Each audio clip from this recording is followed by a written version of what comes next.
Hi guys, welcome back to my channel. So I wanted to talk about inflation a little bit. Man, look, I remember um, during 2020 when a lot of this stuff was being talked about when it came to these spending bills, and I didn't like how Trump was spending money, but I understood that since the government had halted basically all production, in a way they would be responsible if our economy were to literally tank to the point of no return. So I understand why they had to print money to feed the market. I get that, and I understand having them print out money to basically print out checks for individuals to continue living. They did indeed shut down the economy. So, in a way, I understand them wanting to lessen, help us not feel the hurt by making sure we get some sort of relief in monetary terms. However, when Biden came into office, and I said this from the beginning, that American, spending, that bill that he had passed, that American first spending type act that he had signed into office, that 1.6 trillion, in my opinion, I have been saying this for a lot with some of my friends in the trading community, that was the nail in the coffin. That was too much money, and then on top of that, with sending more and more money to Ukraine, this is what will cause inflation to drive up. And in my opinion, I 100% believe that is what did cause inflation to grow up. I don't know whether or not sometimes I am on the spectrum, so I do apologize if I um, uh, um, can't find the right words. Numbers, however, in my opinion, are better for me. They just make more common sense. But I will say this: with taking physics, you understand the passage of time, the delta, when it comes not only to kinematics, but also when it comes to pricing, consumer pricing index with goods and services, and then the cost of goods and services. If fuel, which is the underlying, in my opinion, factor that drives up costs of goods and services, if that goes up over time, this will have a slinging effect. It will be delayed, just like with physics. Now I understand why those trading firms like to hire physicists when it comes to predicting models, because they can understand the delta of with the time change in time and pricing.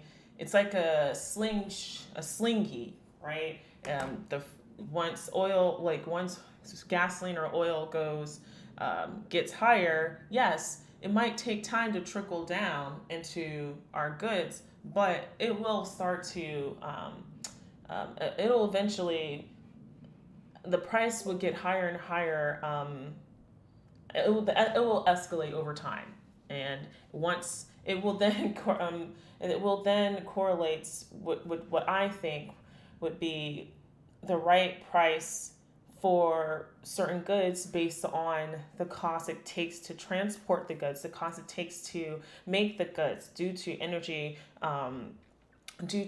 prices being risen, but yet the consumption of energy to produce those products not changing. So it makes sense as to why we have this inflation, and it was all brought on not only by the American, whatever act that he had decided to pass, and cutting off oil here in America. I will say this as well. It doesn't matter whether or not the Republicans, when they get in, if it's what they're going to do to the economy, because I do think that, well, it does matter, but I think they are more responsible when it comes to our economy, and at least getting it back to normal. It will get better. It will get worse before it gets better. Make no mistake about that. We have yet to see the inflation due to the rise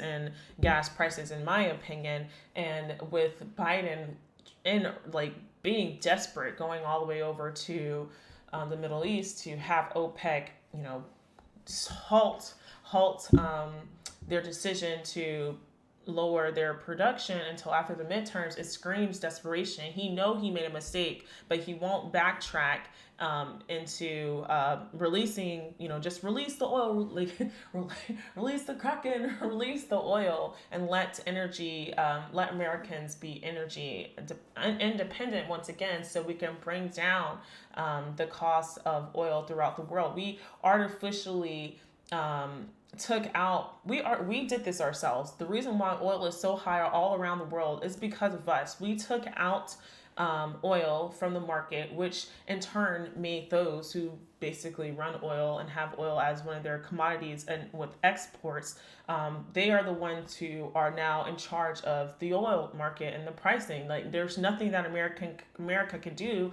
unless they start re-drilling again and put more oil back into the market. So you can't sit here and blame whatever when the Republicans come in, and they might have to, and I'm sorry I have to say this, they're going to have to start cutting down programs. If they don't cut down programs, you're going to see a lot more unemployment.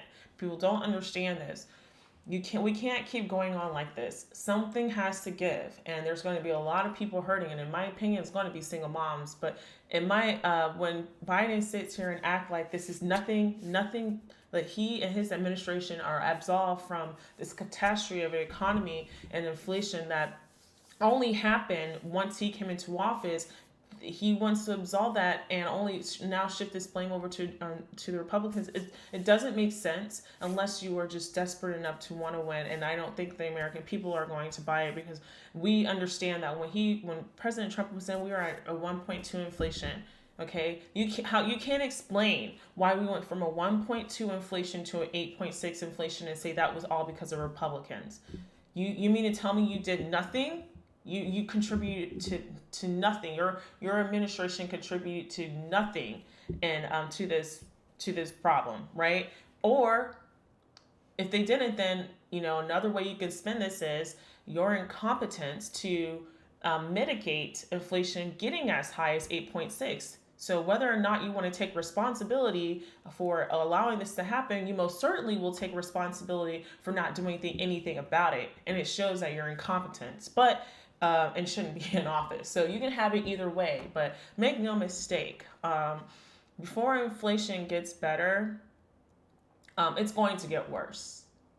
And I love it how he sits here and like to say, this is all about middle class families. No, the Democrat parties have never been about middle class families. They have always, if you carefully look at the wording that they say, they've never said middle class family until as of now, as of late, because they know it's the only people who give them their votes is the middle class, in particular suburban moms. But now it's suburban moms are the ones who are feeling the hurt. Now you see the Democrat Party trying to cater to them now, saying that, oh, if you let Republicans come in, like the middle class is going to suffer. No, the middle class has suffered under Democrat rule. The only people that the Democrats care about are the poor, those who they call the working people, but they don't really care about them. They want to keep them down, because think about it. If there's no more poor people in America, what platform will Democrats then have to stand on?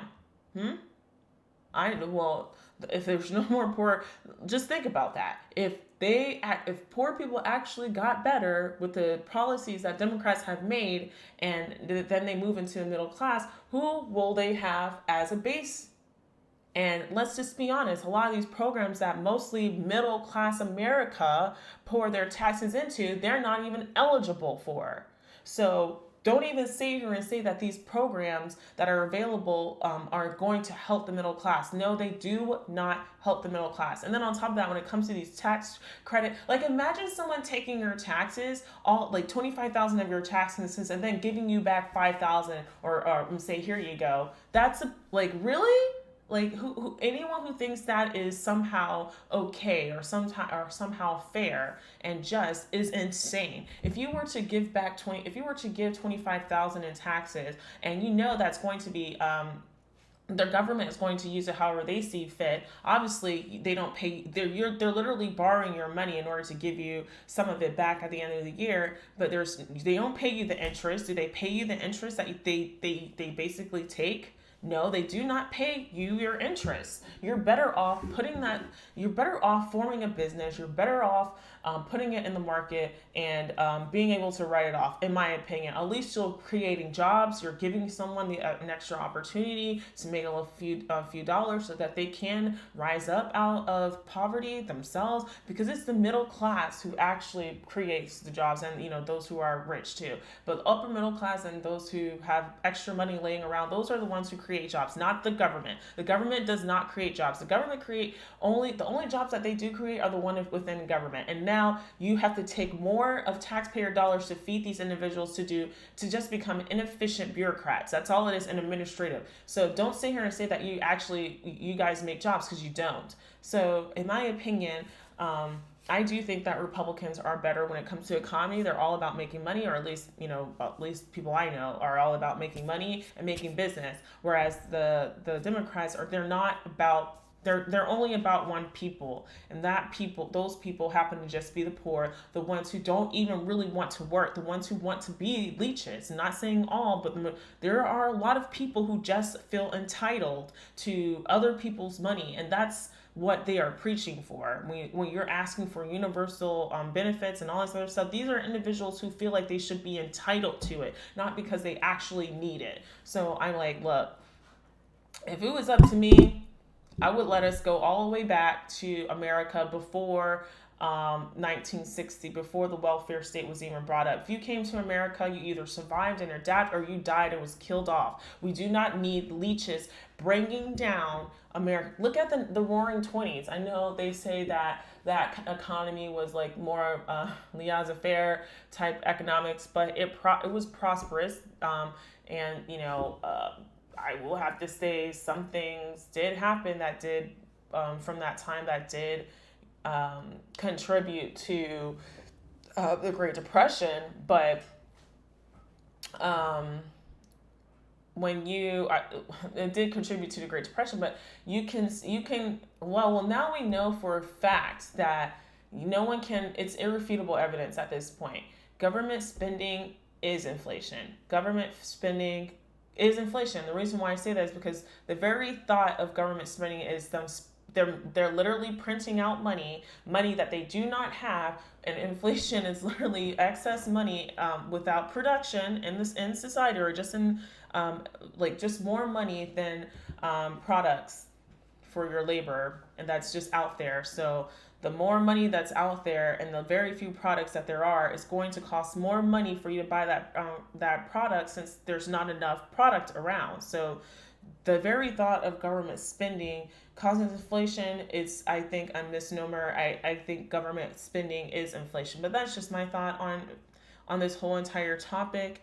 And Biden trying to somehow prep for the midterms by giving these crazy ass warnings that the Republicans are at fault for the economical dire situation that we are in at this moment. It is not their fault. It is solely the fault of the Democrats. Not one Republican voted for that American Spending Act. Not one. And economists, a lot of economists have stated that they believe the contributing factor to our inflation when it comes to our economy was that American Spending Act that they had passed, the first spending bill that Biden had signed when he came into office. He did not need to do that, but he wanted to have one leg up over Trump, one leg up over Obama, to show how that he truly is caring about the American people by literally stealing your money and sending it to a very small subset of people, even though all of us pull even though all of us pull our money into taxes that pay for those programs. So thank you for tuning in. I really don't like that guy. I really don't like that guy when it comes to our economy, like, at all. And he just needs to just go away already. But anyways, like, share, and subscribe, and y'all have a great day.